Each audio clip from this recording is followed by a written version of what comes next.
Hello, everyone. Welcome to our last episode in our DeKalb Unknown Black History Month video series. I am your host, Eric Williams, and I have my guest host with me, Ms. Amber McCorkle, and our very special guest, Dr. Joyce Morley. Thank you so much, Dr. Joyce Morley, for coming on to our video series. I'm going to have Ms. Amber ask some questions in regards to education and how you got into education here in DeKalb County. Okay. With us, I guess, being in a time period where we see advocacy is major, not just within education, but across everything that impacts our quality of life. Would you mind giving an example or a story where you advocated on behalf of an issue and what the resolution or what the results were? Miss Amber, that's a tough one because I have so many. The spectrum when I think about, well, I advocate for our children all the time, when it comes to them as far as suspensions are concerned. I advocate for our teachers and for the treatment and for them being paid. I was a part of the 2018 advocacy to make sure that our educators were paid what they were worth. And also to say that if we're an educational system, how are you not letting education count when you're looking at the pay scale? If you have someone coming in with a master's and a doctorate degree, how do you not let them be paid right? I've been fighting for, as long as I've been on this school board, for the school counselors, the social workers, and the psychologists who are being paid at a different level, and to get the back money that was taken away from them from 2012. That battle still continues because it seems that many times that if people don't have a vested personal interest, that they're not willing to take up and advocate for someone. But anytime you see someone not getting what they need to have in order for them to be able to move forward, if you see someone that's not able to move forward, if they can get up and move forward, it helps everyone. And so I advocate for people out here in the community. It doesn't have to be anyone that's in the DeKalb County School Board. I advocate for people around the world. I advocate for St. Jude's. I've been paying a monthly fee. I contribute to St. Jude's Children's Hospital in Memphis for over 20-something years because I advocate for children who are ill, children with cancer, and making sure that I speak up, getting with the legislators, getting on different forums and being on panels and speaking up and letting people know my thoughts, my beliefs, and standing for them when it seems as if everybody else is against them. Standing with the bus drivers in the DeKalb County School District when they were not being treated fairly. Standing with those and helping to empower them and helping them to find their own voice. So not only am I advocating, because guess what? When you have two or more gathered, that's where the power is, and helping them to find their own inner voice so that they can project it on the outside. It's one thing to have it internally, but when you can put it out there externally, the Bible says it's not so much what goes in a man's mouth that defiles, is what comes out, but your power in your tongue and speaking what's out. How do I empower these people to speak up, speak out? And I've seen so many people, college students, I've had college students who are trying to get through and the credits are not right, teaching them and advocate for them on how to be able to talk with your advisor, how to be able to do the things that need to be done, financial aid, intervening on that, speaking with the counselor and making sure. I never worked with a child, even in my practice in a family, unless I connect all the dots, connect with the school, find out what's going on with the school. As I said, being a systems therapist and many things being systemic, which is the fact that the racism is systemic, the poverty is systemic, all of that is a part of the things that are going. And so I advocate for the racism, all the isms to go away, classism, sexism, all those isms to go away, taking a stand and speaking up. And many times I'm castigated and I'm put down because of, but guess what? As I say many times on the school board, I'm not here to be liked. I don't care if you don't like me. The bottom line is, what about the people? Because if you hold one down, you hold a number down. And so we've got to begin to look at how do we do what we're here to do? What your purpose is, helping them to understand their purpose. If parents understand, children understand, the community, the educators, and then that will empower them to be able to say, no one is going to hold me back. And to recognize that fear is false evidence appearing real. There's no reason for them to be fearful. So I help people to advocate for people to lose that spirit of fear and gain one of confidence and standing up and speaking up. And I advocate for people. I do a blog, I do an e-blast, a monthly e-blast, the radio, TV, each time I have an opportunity to showing them that yes, you can. And I think I came up with that yes, you can, even before President Obama did.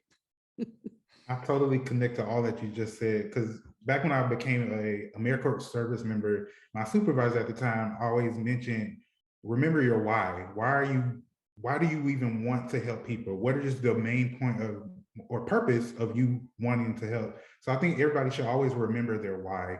And we're coming to the close, but I wanted to reach back to what you previously mentioned as far as you wanting to be an actress, but not really being able to go forth on that path. But eventually you were able to, in a sense, become an actress because now you're on TV One. So what is some advice you could give in closing?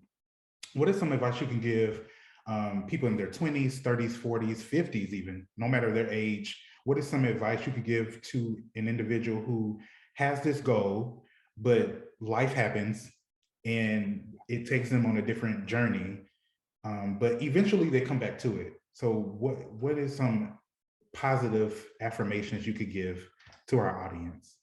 Well, I believe positive affirmations are just like an apple a day. Come up with a list of positive words and every day let that word guide you, or positive phrases, and let that phrase guide you. Put it on your mirror, put it on your phone, on your screensaver, put it on your computer so that you can see it every day. You know, I will, I can, and I am. So you have to affirm where you're going. But I want to say to the young people, listen, sit at the feet of the elders who've gone before you, or there who is still there now. Many times our young people want to come in and they want to act as if they were born into knowing everything. They don't have to listen to anyone. They know everything. There's no way in the world. At my age, I'm still learning. You learn throughout life. If you look at Maslow's hierarchy and talk about actualizing, if you get to a point that you actualize, you're probably dead. So it's important that you take your time, be patient. This instant gratification doesn't do it. And when you stop chasing money, money will chase you. It has to be a passion of whatever you do. It has to be something that you want to do. That's something that's in you. And one thing about God, he does have a sense of humor. It might not happen when you think it should happen, but he will bring it back around. So not only TV One do, I've been on Oprah. I've done Lifetime. I've done things all over. I was a part of the 11 Alive. I'm called in as experts. I have articles and things that I do all over in magazines and where I'm highlighted. I've been flown from New York to California to be on TV shows. And so I wanted it at that time. I took the diversion. I can't blame anyone. I think it's the choices we make. So if we listen, we pay attention, and we have choices. Come up with a plan, write the plan down, make it plain. And Habakkuk 2:2 says, make the plan plain. Put it up somewhere where you can see it and view it every day. Put the steps there, but you can't get where you're trying to get to if you're not going to do anything to be able to help you to get there. It's not going to happen overnight. Stop blaming everybody. So what, you didn't have a biological mother around, biological father around. You are here. God kept you here for some reason. Look at the glass as being half full instead of half empty. It takes more to fill a half empty glass than it does to fill a half full glass. Appreciate the people. Be humble. And when I say to anybody, that's no matter what age, be humble, be thankful every day, getting up and recognizing I might not have everything that I believe I should have, but I'm grateful and thankful for the things that I do have. Thank God that I'm still alive. I lost 5 family members last year. 5. Recent sister. And so when we look at it that we're still here, there's a reason. And even though in the midst of the losses, when things go awry, and they will, and they don't go the right way, thank God for the fact that there's some things going that way. Reach up to get that help. Let people help you. Ask for help too, young people, when you need it. But go to the right people. Remember, most of the time, the people who are just like you, your same age, they're looking for the same thing. They don't have any answers, just like you. And your mother and your father, they don't know everything. You don't know everything. But give them an opportunity to know the fact that they know more than you know, because they've been around a lot longer. Respect your parents. Respect that surrogate person, whomever was there, grandma, whomever it was. Look up to these people. Remember where you came from. And if you don't know where you came from, find out where you came from, because without your history, your present cannot be, and your future will not be. Understand it. Don't be ashamed to be Black. Don't be afraid and ashamed to be brown. Don't be ashamed to be white. Don't be ashamed to be a Native American. Don't be ashamed to be whomever you are. Be yourself. Because when you try to be someone else or stand in the shadow of someone else, you don't exist anymore and your shadow doesn't exist. And recognize the reason why you have a shadow, that means the light is shining on you. So keep walking in your shadow, keep listening, being patient, being honorable, being appreciative, being humble, being grateful. And you know what, young people, I want to say too, and I want to say to parents too, say thank you. You know, I remember Youngblood when he was on Kiss 104 used to say, you give kids gifts. Nobody ever sends a thank you card. Nobody ever says thank you. My children were mandated. They had to send a thank you card. You get a graduation gift, you never say thank you, never send a card. And parents, stop doing it for them and let them teach them how to be able to do it. Because whatever you teach in that home, might not see it right then all, but as they grow, they will walk in it.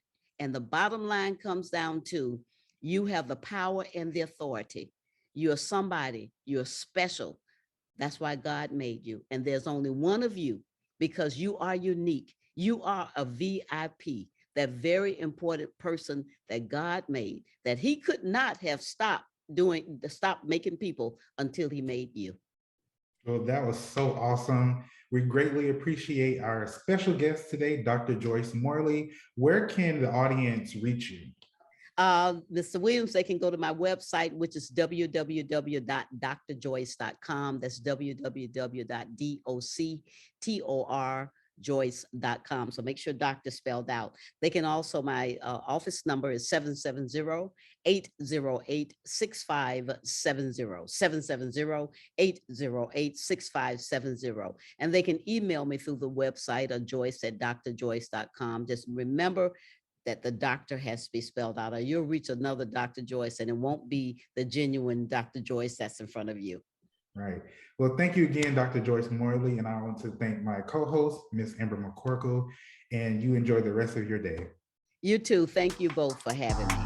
Thank you.